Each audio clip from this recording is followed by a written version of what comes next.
Hi, I'm Tim Bielk of the Northeast Ohio Media Group, and I'm joined today with the 2015 Boys Field Athlete of the Year, Matt-Ludwig from Lake Catholic. Matt, when you look at this season, obviously a strong one for you, especially going down to state, 2 first places, a second place in the pole vault, which is your strongest event. I know it didn't end the perfect way in the pole vault, but when you look at the weekend as a whole, what stood out to you the most? To me personally, and I think mostly to the team a lot, was the 4x4 finish. That was one that we knew we could place, and that was sort of where there was a lot of what-ifs and wonders about the team.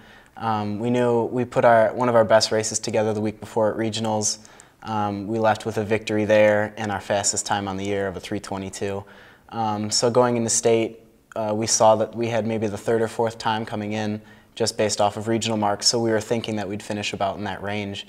And then it turns out when we got to finals that everyone decided to come out and run the best splits that they have the whole year. And so we finished with a 3:19, so I mean a 3-second PR, which was already off of a season best. There's not much more you can ask for, and it was just a really exciting finish for everyone.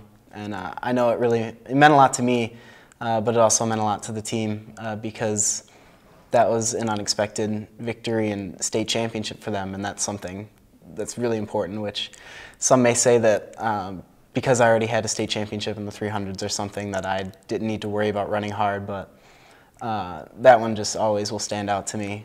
We really came together that day, and that's something we'll remember forever. And you talked about that 4x4, probably one of the best moments of the entire track season. There's the video, of course, online of it. I'm sure you've seen that. I don't know how many times you've seen that, but plenty. When you got the baton about 40, 50 meters behind, what's that mindset, when you have that huge ground makeup, knowing that this is your last high school race? Well, I mean, the last high school race part, that really didn't hit me until afterwards. But when I took the baton, I knew I was at least a good 20 meters behind, and that just got an even bigger margin on the back stretch since I don't have the longest stride in the world. But coming off, getting the exchange, I was just slightly in 4th, and so I moved up into 3rd before we took the curve. I moved ahead of Van Wert. Dayton Dunbar and Eastmore Academy were the 2 teams ahead of us. And so really my mentality that whole race was to not get past, actually. The team that was behind us along the ways was Eastwood, and in the team standings they were 3 points behind us going into the 4x4. So the real important thing that we were going into the race with, or the mentality with, was to stay ahead of Eastwood, at least within a position or 2, and really secure the team runner-up spot, because at that point Dunbar had already run away with the championship. So the whole time I'm running with the mentality to not be passed. And then we come off the curve onto the home straightaway, and I was looking about 50 meters out, and I saw that the 2 teams, Dayton Dunbar and Eastmore Academy, both their anchor legs were sort of falling out of form and running sloppier and slowing down. And so I stuck to the mechanics that I was taught and running powerful and being strong, and I mean, came down to the very last step. So it was a really exciting finish. And it's a photo finish almost at the end, but it was funny. The thing that sticks out at the end, you knew the second you crossed the finish line that you had won. I mean, you see the 2 guys diving across the finish line. You lean over. You knew the second that you had crossed the line you won. Was that seem about right?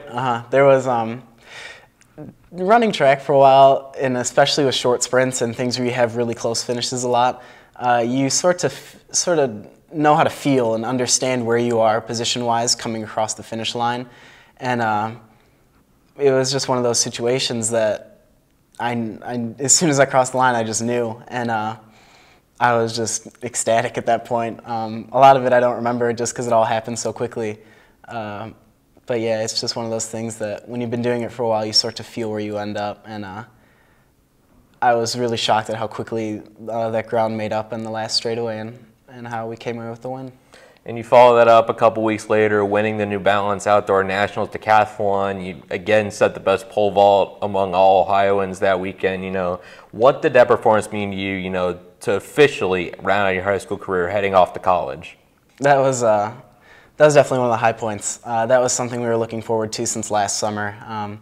Ohio obviously doesn't do the decathlon as like a sanctioned event, so the only time I get to do it is in the summers, and originally that's what we thought we were going to go to do in college, but I'll just be doing pole vault at Missouri. But So that was sort of my last hurrah in the decathlon as well. And so looking at the people who had entered, I sort of had known who the strong decathletes were and who to look for essentially in the starting list. And when I was looking at everything, I began to realize that I had a legitimate shot at winning. And the meet record was 68:49, and I scored 66:03. So also going into the meet, I had the mentality that I could walk away with a meet record, which at a national meet would be pretty cool. But as we went on, we started to realize that the standings were falling a bit off of that pace. But the pole vault especially, I mean, I don't want to say it was unexpected because that's what we've been working to do all year. That was just a collection of, we had great weather. I mean, it was maybe hot for some people in the mid-90s, but I was just really comfortable with it. The poles were rolling over. I felt strong, even though I had done 7 events already. I mean, it was just a great situation and circumstance to walk away with it. And so the timing and everything matched up with the poles, and sure enough, we cleared 5 meters 10, which is 16.8 3/4, and then moved up to 5 meters 20 and had a couple good looks at it, which is 17 1/4 inch. So now from that, you're off to the University of Missouri. You'll go indoor, outdoor in the pole vault. How much are you looking forward to that opportunity to compete at the college level? I'm extremely excited. There's been a couple of things around high school that have kind of, I don't want to say held me back or sort of not allowed me to progress, but pole selection is a big one. With a sport like pole vault, when most of everything you do is regarding on your equipment, it can be challenging sometimes when you don't have the perfect setup that you need. So I was kind of stuck in a situation where I didn't have the optimal poles for what I was doing or how I was jumping. So getting to college and sort of having that free range to anything that you'll need is going to be an amazing help. And then one thing that I'm sure we'll do when I get down there is move my step back. Amongst higher level vaulters, one of the things you'll see that'll be a trend is they'll go from what's about 9 or 10 lefts, which comes out to like 18 or 20 steps, because the left foot is your takeoff foot and it's the thing that you measure your runway with, essentially. And so I've been going off 7 the whole year, and the extra step adds you time to get more speed and power into your takeoff and really be able to focus and time everything up and set up for the jump properly.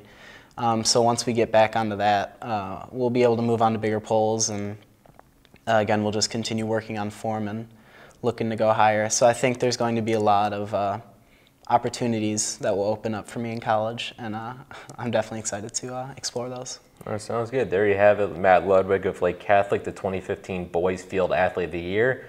We want to thank Matt for joining us, and make sure you stay tuned to cleveland.com for all of your high school sports coverage.